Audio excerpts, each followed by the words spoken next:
Okay. Okay. Uh, we usually have a formal start to this. The idea here, though, is that we kind of press each other on what we believe, right? Even if that sometimes requires playing a certain role, or right, taking on, or perhaps articulating a position that you don't necessarily agree with, but you want the, huh? I'm going to play Mildred Pierce then. Yes. uh, But I mean, I think what Dee and I are trying to do is talk through what we generally believe and get other people involved in the conversation who share certain areas of agreement or disagreement, and with whom we can have polite, cordial conversation. Um, and so it might, again, sometimes take the form of pushing somebody in a way that you don't necessarily, making a claim that you wouldn't, or making a position that you wouldn't necessarily adhere to in reality, but just to kind of see where the conversation goes. Dee, does that sound good to you? Yeah, that sounds perfect. Okay. Would you like to? Oh, we should probably start by asking you to say a little bit about yourself. Yes. Who are you? Okay. That's such an existential question. I'm Dianne Berg. I'm a doctoral candidate in English literature at Tufts University. I work on sort of representations of domestic violence in the early modern period, particularly interested in infanticide, theoretical rather than practical infanticide. I've been vegan for 10 years. I like to cook. I have a cooking blog which I update sporadically, and I like to argue about politics on the internet. That's true. What is your cooking blog called? It is called the Elizabethan page, because I'm an Elizabethan scholar and I'm vegan. And we will link to that in the show notes, everyone. Yeah, I'm really bad about updating lately because I'm trying to write my stupid dissertation. Oh, fuck dissertations. But your recipes are wonderful. Maybe that will be my dissertation. If you went to a school like Clemson, your dissertation could be a cookbook, basically. I know, or Hampshire College. Oh, that's true. That's true. Dumb me. I could have done it on tofu scramble. How did you and I meet, Dianne? I mean, it was on Facebook. Yeah, because it was actually through Robert, my partner. Okay. Who was also vegan. And he waded into an argument on Carl Steele's, I want to say maybe Carl Steele's wall, and he was basically agreeing with you about everything, and he was like, "Oh, this guy Will Stockton, he's smart, I think, and he's obviously vegan, and has read him on Facebook." And then we became friends, and then like this sort of early modern connection, I think, followed. Right. Yeah, that sounds right to me. There's so many Facebook arguments. It's hard to keep track of where one gains friends and loses them. I think we initially connected in I really sort of have this sort of cyclical thing where I'm in like a sort of really cranky vegan phase. Sure. And then I'm just like, oh, fuck everybody, I don't care. Like, I don't want to talk to you anymore at all. So, yeah, it kind of goes around and around for me. Mm-hmm.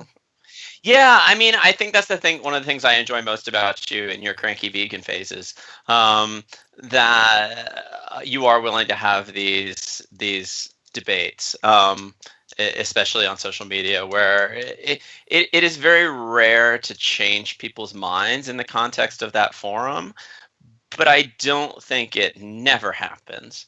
Or in evangelical language, you plant a seed that will maybe someday come to fruition later. But have you ever had an experience of changing someone's mind about their? You have about their more than one. I'm through social media. Yeah. Okay. Do tell. I've made several vegetarians and 2 vegans. How do you do that? Usually what I try to do, and I know this sounds really lame and I'm not always successful at doing it, but I sort of try to be, I'm basically kind of a hippie, and I'd kind of spread light rather than heat if I can. So the way I sell veganism usually is that it's more a matter of not doing things than doing them.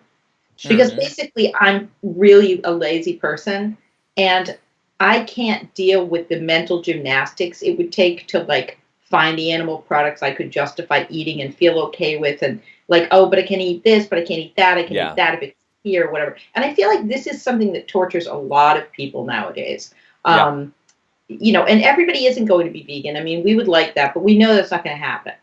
But I think if you can kind of sell it that you don't have to be even like meatless, even just vegetarian. You don't have to be meatless, but you could be meatless. Like you could eat less animal products, fewer animal products, and that is actually a pretty easy thing to do, and you can do some good in the world. And once you figure out that it actually is pretty easy, you might decide you want to do it all the time. So is that a motorcycle?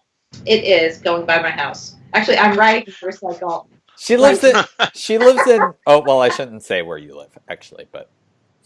Yeah. Anyway, but I live in actually a pretty leafy suburban neighborhood. But you know, once in a while, stockbrokers gotta do what they gotta do. That is true. That is true. So that's an interesting take on. I mean, I'm sorry, but what I mean by this is like, so you guys have both seen me just sort of wade in there and be like, yeah, but you know, you're a hypocrite. But usually, yeah, if I feel like I'm gonna actually try to get in there and make a difference, I'm not going to take that tack. I'm gonna say, gee, this, you know, this macaroni and cheese is delicious, and it doesn't have any cheese in it, you know. Right. I feel like feeding people is a good way, but then I have to have them in person. So, what do you think, though, of... I fully understand and tend to agree with you. I don't think that Will takes that tact, but I'm more of your school of thought. I guess the one group that drives me crazy would be... Maybe we could label them academics who should know better. And maybe academics specifically who are food studies people or animal studies people especially. What do you do in that case?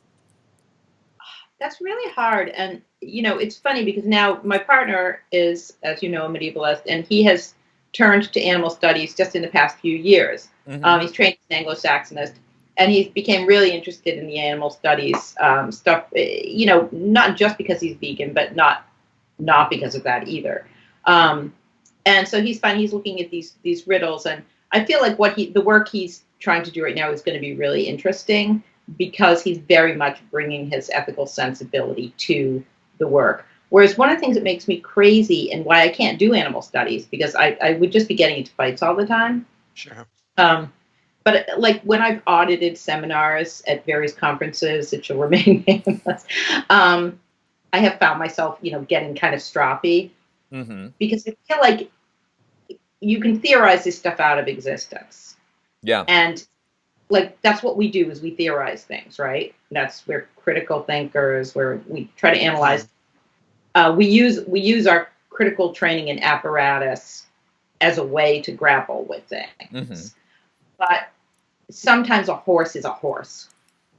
And, you know, or a cow is a cow or whatever else. And this isn't just sort of like the idea of cow.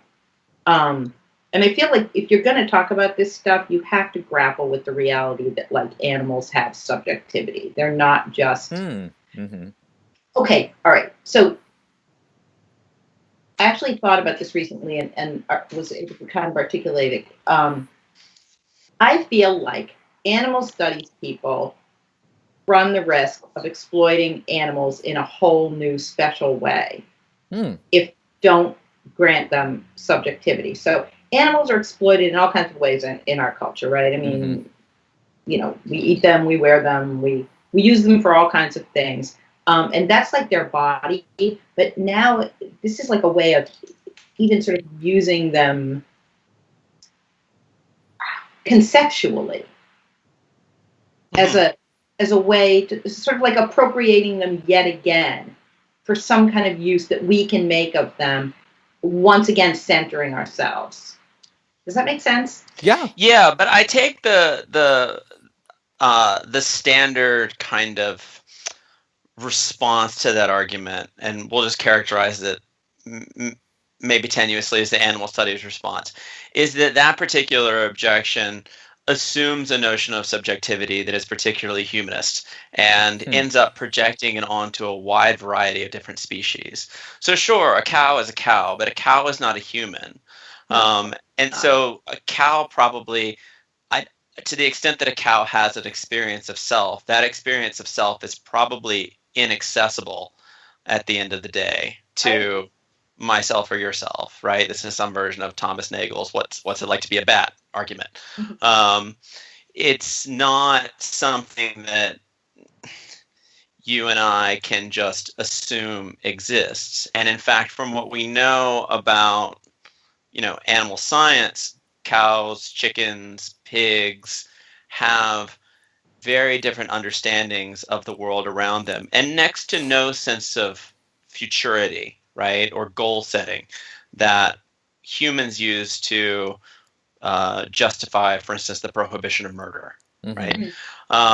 So the danger of the vegan position is that it's actually a fundamentally humanist position that assumes or assumes that animals have a human-like subjectivity that should be respected for being on that.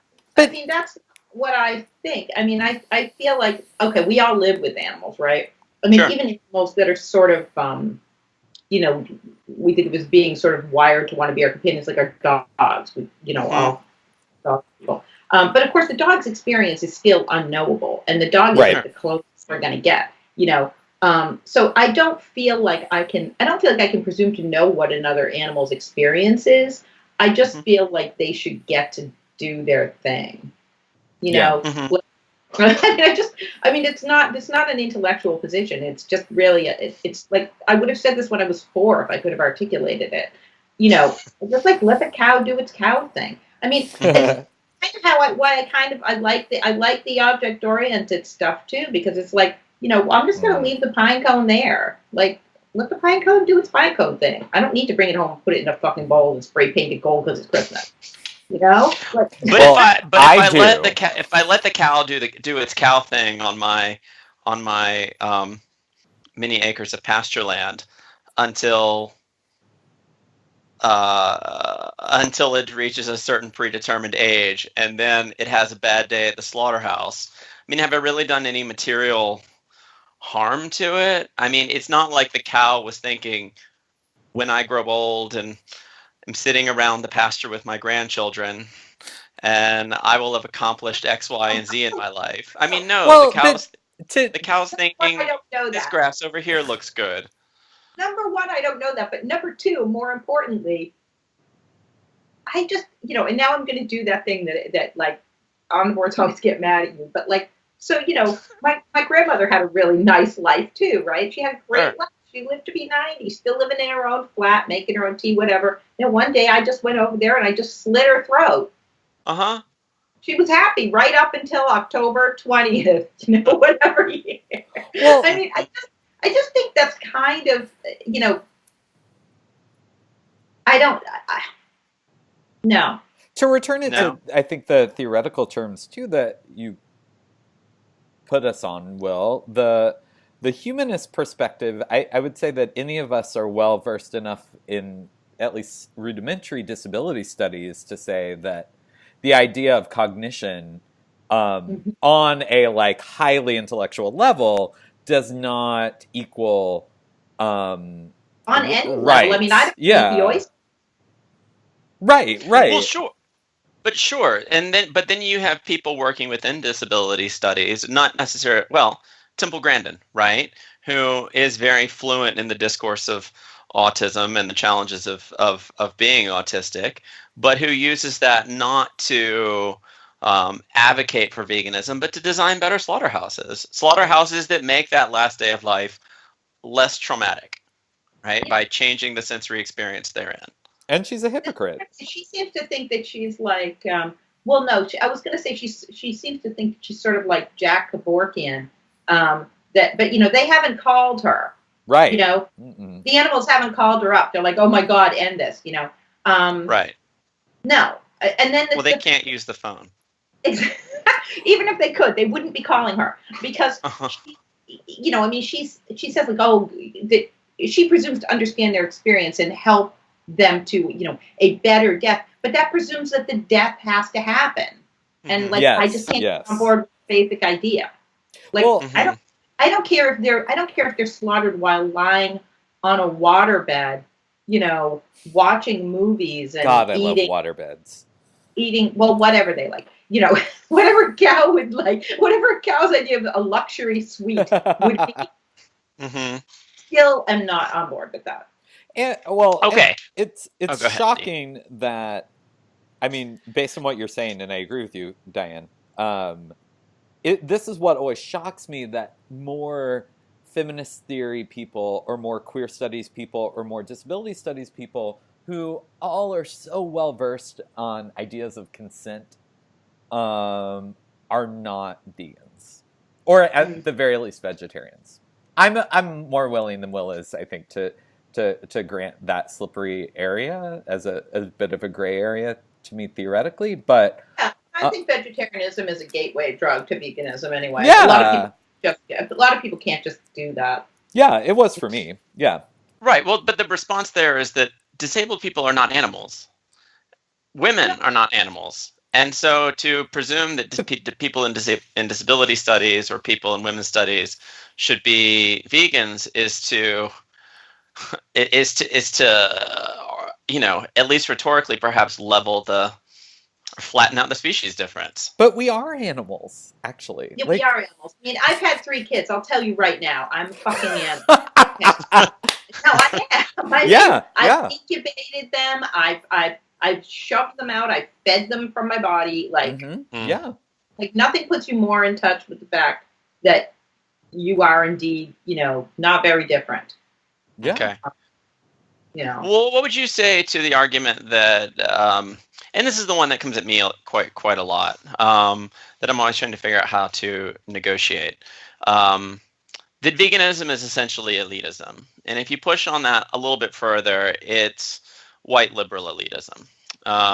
It is a diet and a moral position for privileged white people who have the ability to search out, tempeh seafood, right? Or seafood. What about the thoughtful, critical people who have the privilege and the luxury of seeking out, those happily slaughtered meat products at the Whole Foods, or Wegmans?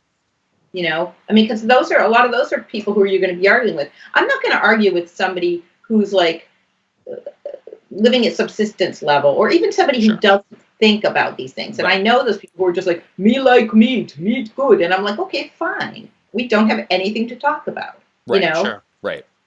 But if I'm talking to somebody who's a critical thinker and who's capable of sort of sophisticated analysis, and they just are unwilling to even like,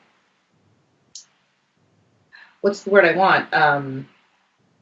Not even that they have to accept it, but not even accept the sort of suggestion of that connection between different kinds of animals. I feel like it's disingenuous, and I usually feel like it comes from a place of discomfort.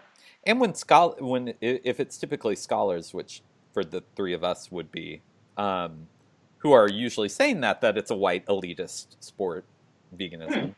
They're also erasing veganism. Mostly does not have its roots in white culture, and this is largely a diet that we have, a lifestyle that we have adopted from African cultures and Pan-Asian cultures. So, I think it's also just an ignorant assault as well. I think we strayed a little bit from kind of wandered off track there a little bit. So we're talking about making connections between animals, and then we're talking about people in various types of courses of study who don't or can't or won't make these types of connections. And I mean, I can't speak. I'm not a disability studies person. It's not in my, it's not in my theoretical wheelhouse. I'm a good liberal subject, and all that, like we all are.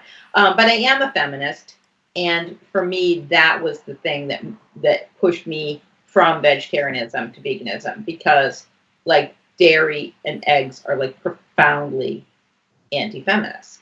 I just don't think you can call yourself a good feminist and like participate in the dairy industry. Yeah. What is your conversion story? I mean, is it an ecofeminist kind of Carol Adams sort of argument that you're articulating? It sort of goes. I mean, originally it goes back to being 16, and I've written about this on my blog. My oldest brother, was 15 years older than me. He was killed in a car accident when I was 16, and this had nothing to do, with food or meat or anything, but it sort of pushed me into one of those places in your young life where you're thinking about life, the universe, and everything. And it was not long after that I had my first experience with psychedelic drugs. Can we talk about that? So obviously when the universe cracks open, as it does the first time you take LSD in the woods, I disapprove, just for the record. Yeah, just right, kidding. Whatever. I'm here now. I'm just kidding. Enough brain cells survive. Anyway, so, it was around this time that I just started interrogating a lot of things, and life and death and everything. So then I sort of realized that, I knew people who were vegetarians, and I kind of admired that and thought that would be the right thing to do, but sort of, you're lazy and you're 16. But then that's when I did it. And I was vegetarian for some years. And I was vegan sort of by default for a while, because when I was in undergrad, I lived in a house with a bunch of people who were vegan, and so that was just how it was. And so I always kind of thought of that as the default thing I'd like to do, but real life gets in the way and you're lazy. So, I kind of did all that kind of backsliding that people do. But then about 10 years ago, and again, it was shortly after my father died, I remember my surviving brother saying that one thing you could say about our father was that you would never meet anybody who could say anything bad about him. Like, you really couldn't. Like, it wasn't that he was a saint or anything, but he was just a really honest person and a compassionate person. And he didn't do things that he didn't think he could sort of stand behind. And I realized I was being a huge hypocrite. And it was shortly after that I just decided, you know what, and I have to just stop this. So I did. Yeah, that's interesting. Especially because, when I talk about veganism publicly as a basic issue of hypocrisy, right? Hypocrisy in the sense of, most of us generally accept a moral principle that we shouldn't harm animals for reasons of pleasure, amusement, and convenience. Sure. Then we go and eat them because they taste good, right? This seems to me fundamentally contradictory. To point that out often gets me labeled like some sort of, someone who's just living on a mountain of moral superiority, or who doesn't know how real people live, or some version of I'm wrong to call out the hypocrite because I'm just securing my own sense of moral self-righteousness. Culture. You're disrespecting, Right, I'm disrespecting cultures, blah, blah, blah, blah, blah. But I call it hypocrisy, and I focus on hypocrisy in large part because, like you, it was somebody pointing out my own hypocrisy that made me stop and go, oh, you're right? I'm actually wrong. Like, I'm fundamentally wrong in the way I think about what goes on my plate. But wait a second. Probably try to straighten that out. Wait a second, because the difference in Dianne's story and your story, which I think has broader implications, is that Dianne came to that realization on her own of her own hypocrisy. But I had known other people who, I'd had these conversations. Right. You had these conversations, but it wasn't. I'd read the things, and Sure. I knew. And Right. like, so my friend, so shout out to my friends Josh Hooten and Michelle Schwegman in Portland, Oregon, who own the Herbivore Clothing Company. And they both have really interesting convergence stories. But I just always remember Josh saying, when I was talking to him about this, and his sort of came about because of his dog. He had a dog he loved very much. And, you know, there's that moment when you realize you've got this deep emotional connection with someone who's not a human, and you're like, well, but I'm eating this other one. And the way he put it was like, you know, you can't unring that bell. Yeah. Yep.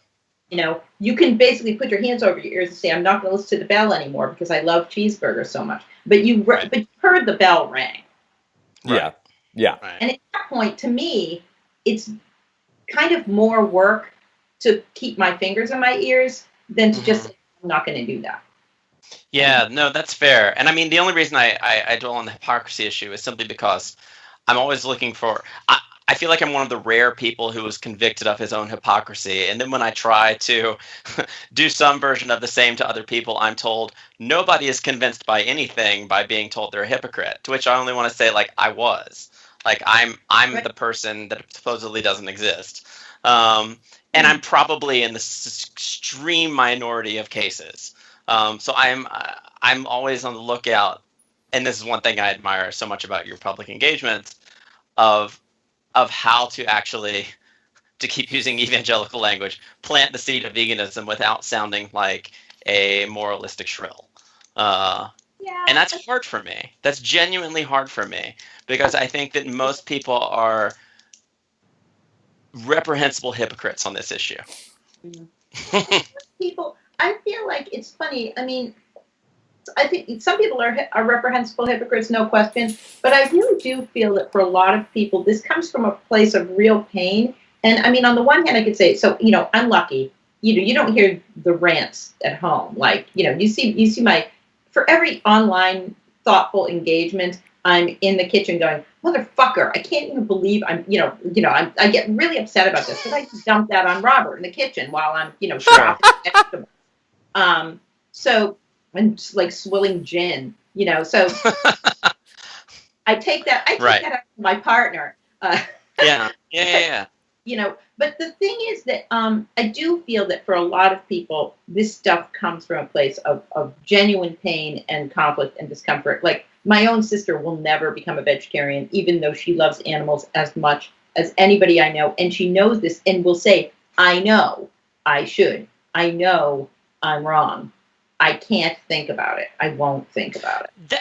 That's a position I respect. I know I'm wrong, but I'm going to keep doing it. I can. She owns it. Something's about me. Psychologically, I can get that, but I can't get the defensiveness that is so clearly shallow. The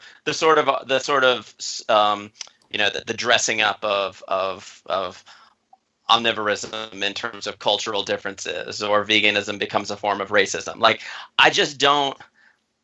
I find that so shallow that I have a hard time believing people actually believe that shit. And so I'd much rather somebody tell me eating animals is wrong, I don't care. Yeah. Then I'm going to do it anyway. I won't stop. Yeah, and then full stop. Okay. I'd much rather somebody say that. Then I would say, okay, that's honest. So, like, that's honest. Yeah.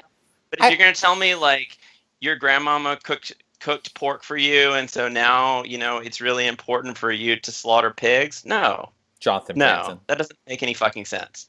It doesn't. And you wouldn't put up with that in any other context. No.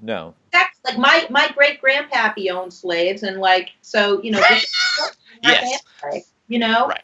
Yeah, absolutely. Like, oh, my grandfather was an alcoholic who beat my grandmother black and blue. That's just how the men in our family are. You know, right. Try that sometime and see what happens on Facebook.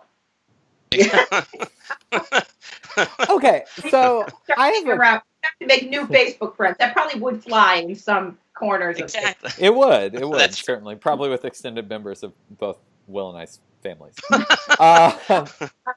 or more immediate family members.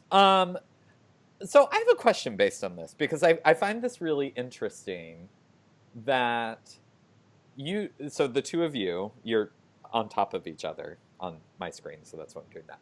So I'm on top. Dianne, you're the top. So Just remember, consent I matters. have no problem with that, just for the Okay. record. So Dianne, you seem to be advocating for a spreading light, spreading, um, the positive aspects of veganism, When possible. when possible. And Will, you seem to be advocating for yelling or pointing out that people are hypocrites. Well, I'm also saying it's almost always rhetorically ineffective. Right. And I vacillate wildly between the two of you on this. Probably because I'm an emotional roller coaster. But the so an interesting debate happened today on Facebook where you two seem to be taking the opposite of what you're advocating for here, which is to say, Richard Spencer, neo-Nazi, alt-right. I was going to point that out too. Like, you've done a 180 on this. Well, yeah. So I can try to explain myself. Okay, so I mean, yeah, go. Well, should we give it more context probably first, but. So it's okay to. I mean, should we try? We should try to reason with Nazis, but not with omnivores. No, okay. So yes, just to back up for context here, there was a debate that took place on my Facebook wall, about Professor Fair's calling out of Richard Spencer. Huh? Let's say a confrontation with her. Confrontation, right? Richard Spencer at a gym in Washington, D.C. This resulted in Richard Spencer's gym membership being revoked. And you can't live here. Two things. What? Lift here. Yeah. I am at war with myself. I think that's entirely clear, because I don't think, for all the reasons that I articulated on Facebook, that calling out Richard Spencer in the middle of a gym is at all a productive thing to do. And I do that, and I make that argument because I am also very familiar with the alt-right's image of academics or stereotype of academics as people who yell and berate and are unwilling to sit in the same room with people with whom they have fundamentally deep disagreements or fundamentally different worldviews.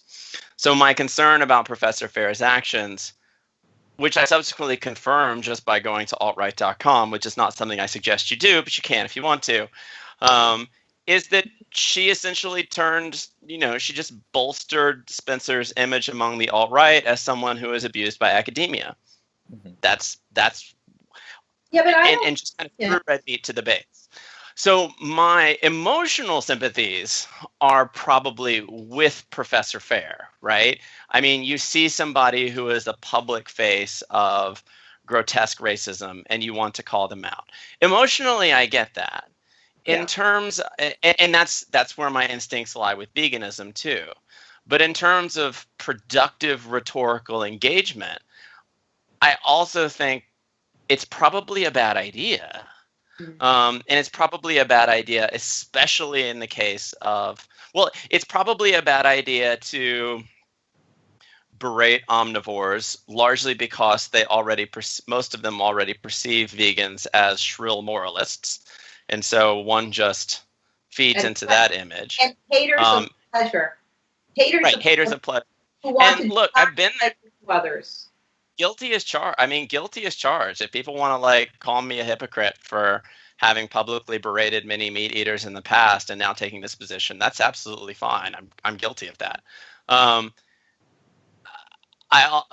But my sense of yes, I too would take a lot of pleasure at yelling at Richard Spencer has to be checked by a sense, another sense, a more rational sense of what is a productive thing to do when one is in the same room with a racist, the public face of American racism. Had that opportunity. Right. If you wanted to see it, I've never had that opportunity. Sure.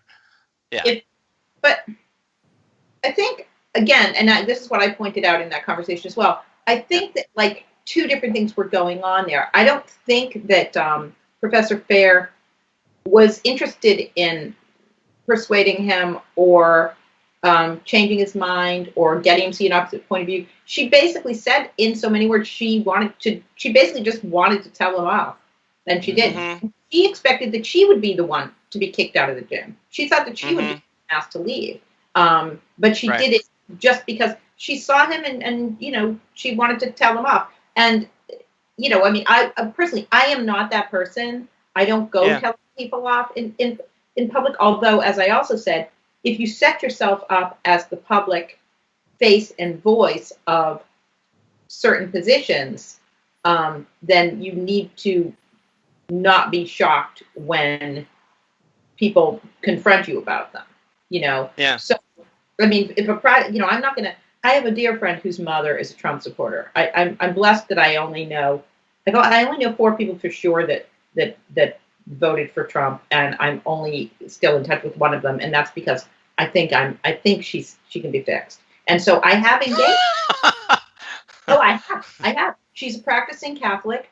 She's a smart person. She basically the abortion stuff was big for her, but we had a lot of conversations. I've known her since she was 16. She's now in her mid-30s. And I think that, she has said that she regrets voting for him and has like reconsidered a lot of her positions. But the reason for that was that I engaged with her and, just basically, I mean, I'm kind of bolstering what I think Will's trying to say is that I listened to her. But again, she's a private citizen. She wasn't like setting herself, she's not wearing a sheet and carrying a torch, and posting like gurning pictures of herself on Twitter, doing that. But I think that, personally, I would not have done what Professor Fair did. I probably would have quit the gym and told them why. I would have retreated probably, but I would have said, I don't want to, I don't want his Nazi sweat on the elliptical when I'm working out. I'm going somewhere else. Can we just make, first of all, I'm completely shocked in this situation that he lifts weights and that he is not like doing a full 45 minutes of goose stepping and that's his exercise. That too. That's leg day. Yeah. Oh, that's true. That's fair. Leg day, brah. Time for some wicked goose stepping.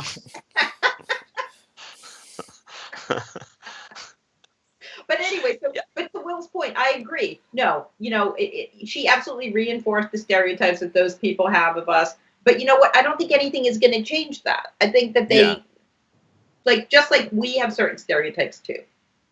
Yeah. Right, but I take it as my goal as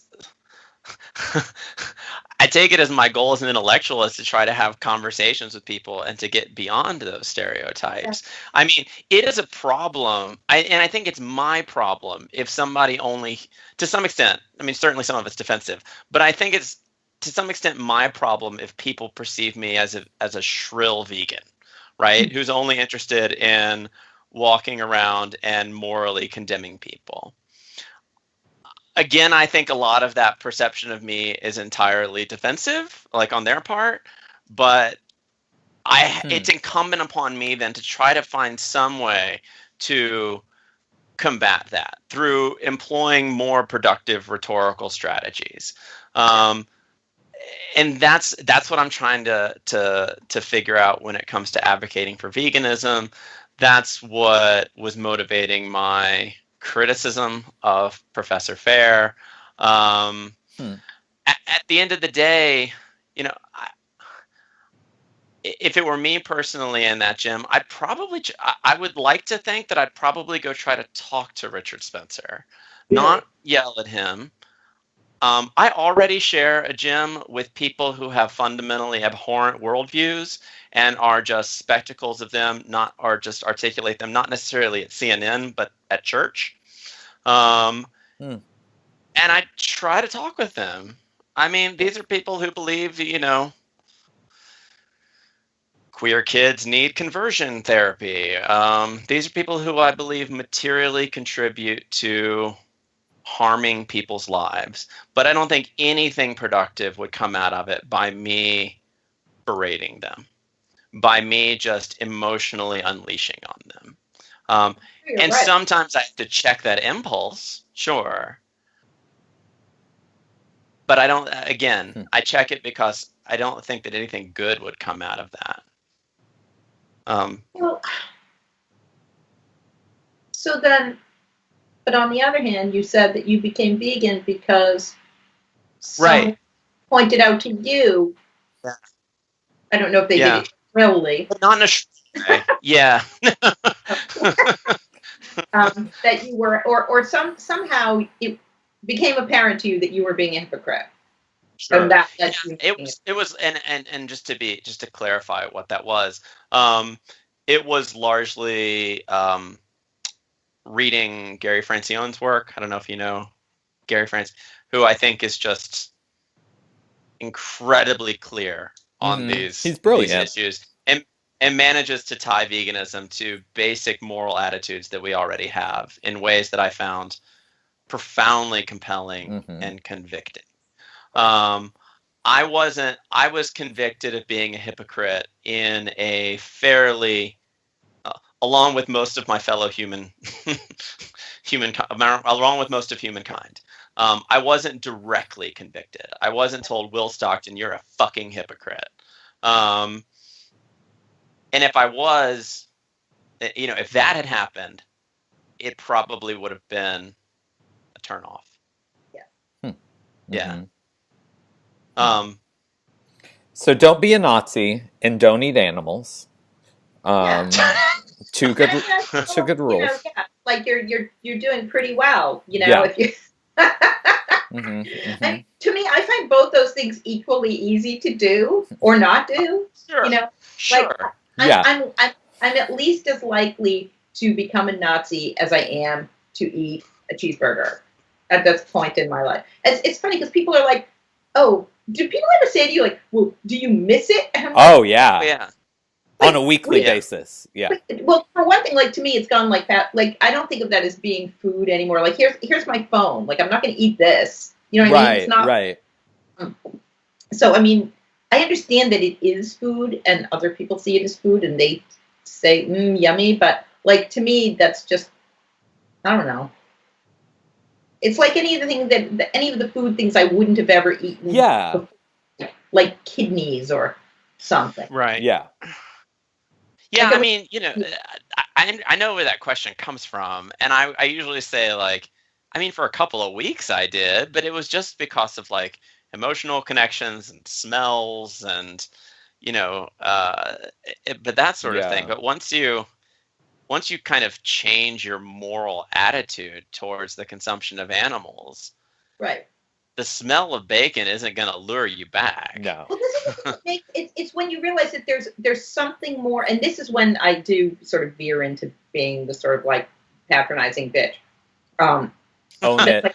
It's like when you grapple with the idea that there's actually more at stake than what you like to have in your mouth. Sure. Yeah.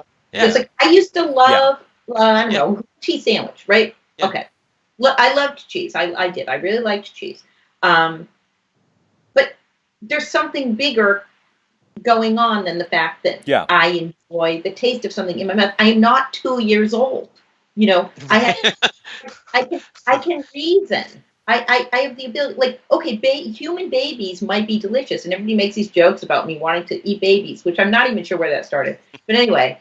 It's the infanticide thing. Yeah, it probably is. But anyway. Theory, not practice. Theory, not practice. But, okay, it could be that a human child aged about 1 year makes a delicious meal, as Jonathan Swift tells us. They do. But, would that mean that would, the deliciousness would justify me, like, taking my neighbor's baby and, like, putting it on a spit? Like lots of things are delicious, but like is deliciousness the sort of like bar by which we judge all our behavior? Yeah. I mean, that's a crazy world. It's like, it's delicious. I'm doing it. You know? Yeah, I mean, do you think people make arguments like that in good faith? I mean, that's always something I'm trying to figure out. If someone puts such a high premium on the taste of a cheeseburger, I have exactly the same reaction that you did, which is like, okay, so you're two, right? That's the only thing that matters to you is how something tastes. I think that's actually the omnivore argument that I respect the most, at least, because it's grounded in pleasure. Like saying something is delicious is grounded in pleasure, and like I don't outweighs somebody else's like entire. Someone else's life is only leading up to your 15 minutes of pleasure. Right. I can't get on board with that. No, and I'm not on board. I mean, obviously, at the end of the day, I'm not on board with it. But I at least like I can understand in principle. Like, I don't think that berating pleasure, and this is one of the things that I try to do as a vegan, at least in my proselytizing. Like you're going door to door. As I'm going door to door, asking them if they've heard the good news. The good news is like there are other things that are really fucking delicious. Sardine is delicious. Yeah. Like those fucking beet burgers that actually feel like they're bleeding in your mouth. I haven't tried yet. Oh, they're good. Right? They're good. Yeah. They're real fucking good. So I want to ask you one more question, Dianne, because we should probably not take up too much of your time because I think you probably have some gin to drink and some celery to cut or something. I'm teetotaling during the week, during the summer, because I have to get a lot of writing done if I want to be allowed to Europe for 3 weeks. Oh. At the beginning. That's fair. That is fair. Current Dianne has 5 weeks to like get a complete draft of this stupid chapter. That means no gin during the week. No gin. But I think maybe a good place for us to end might be, what is the single most annoying thing you find about other academics? Oh. And Will, you can answer it too. And I will too, I guess. Oh, Jesus. Okay. Wow. Diane's going first. Of course. That's a mean question. Yeah, right. You don't have to point out specific academics. I want to, but I like basically all my friends are academics. Yeah, I know. That's why. But this is a people group of which we are part, so we can. My best friends are academics. All of my best friends are academics. Me too.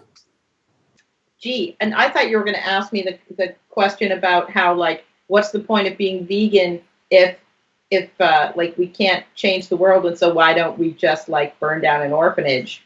Because we're not Nazis. Because my being vegan can't like fix all the world's problems, so I may as well just do whatever I want. Like it's 1349 and like the world's coming to an end, so I'm gonna like fuck the priest and do whatever I want, you know. But no, okay, so we're not going for jouissance. We're going for something else. Jugular. Yeah. I guess maybe a tendency, which is something that I share myself, to going all the way back to what I was saying earlier, to maybe theorize things out of existence. That's a good answer. That's very diplomatic. But I mean, I think that's something that I do myself too, and I think that it's just kind of like, it kind of just goes with the territory. We're just kind of trained to think a certain way. And I know that for myself, it's gotten me in trouble with civilians. I mean, this is sort of, I won't tell you the details, but I had an interaction not that long ago with somebody that I used to be very close to that I'd fallen out with very seriously, and I'll tell you all the dirty details some other time. But this person had reached out to me to be back in touch, and we were back in touch for a while, but there were things I needed to say to her that I needed her to understand if we were going to continue to communicate. And I was very careful in the way that I wrote this, because that's how I am, and that's how I think.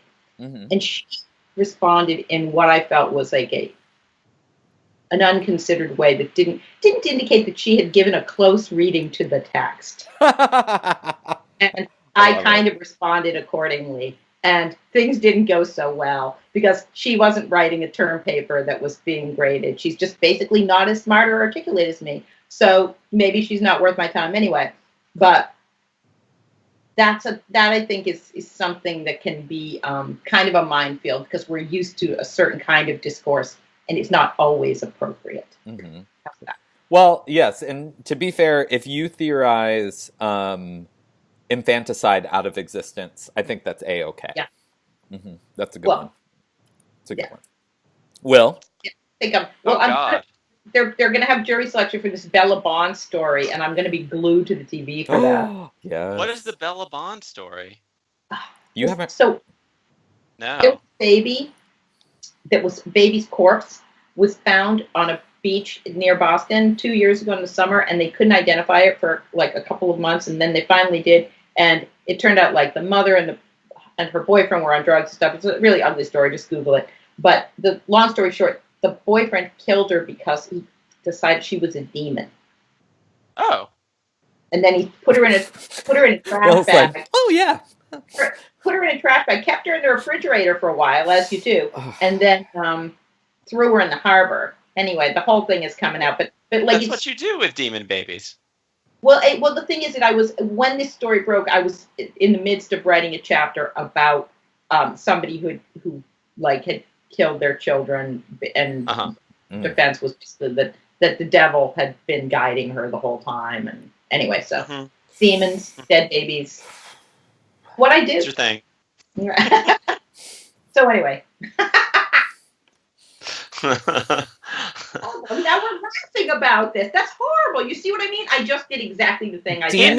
In the face of things like babies who've been killed by men who believe they're possessed with demons, you have to laugh. Yeah, demon. I mean, anything else is just too horrible. Yes, that's true. That is very true.